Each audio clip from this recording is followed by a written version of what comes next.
आप देख रहे हैं SS4 न्यूज। प्रत्येक खबर पहुंचाए आप तक। भारत चीन सीमा पर हुई हिंसक झड़प में भारत के 20 सैनिक शहीद हुए हैं। ये जानकारी समाचार एजेंसी ANI ने सरकारी सूत्रों के हवाले से दी है। सूत्रों के मुताबिक भारतीय सैनिकों के शहीद होने की संख्या बढ़ सकती है। इसके साथ ही हिंसक झड़प में चीन को भी भारी नुकसान हुआ है। बताया जा रहा है कि चीन के 43 सैनिक हताहत हुए हैं। इसमें से कुछ सैनिकों की मौत हुई है और कुछ गंभीर रूप से घायल हुए हैं। इससे पहले खबर थी कि सोमवार रात को पूर्वी लद्दाख में हुए हिंसक झड़प में भारत के एक कर्नल समेत 3 जवान शहीद हुए। वहीं भारत के साथ हुई झड़पों में 5 चीनी सैनिक मारे गए थे और 11 घायल हुए थे।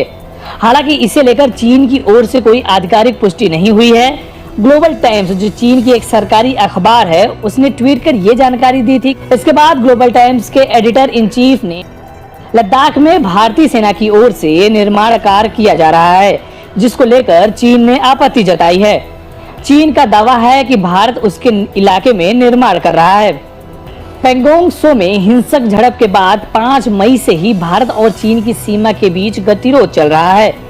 पैंगोंग त्सो झील के पास फिंगर 4 व 5 इलाके में भारत द्वारा महत्वपूर्ण सड़क बनाने पर चीन ने कड़ा ऐतराज किया था।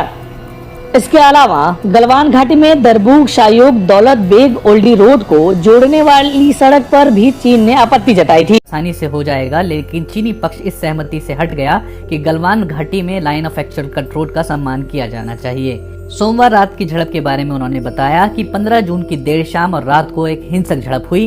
इसकी वजह ये थी कि चीनी पक्ष ने एक तरफा तरीके से मौजूदा स्थिति को बदलने की कोशिश की। दोनों तरफ से लोग हताहत हुए, जिसे टाला जा सकता था अगर चीनी पक्ष ने उच्च स्तर पर बनी सहमति को ठीक तरह से माना होता। भविष्य के बारे में उन्होंने ये भी कहा कि हम अच्छी तरह से समझते हैं कि सीमावर्ती इलाकों में शांति बहाल करने की जरूरत है और विवादों को संवाद के जरिए सुलझाने की।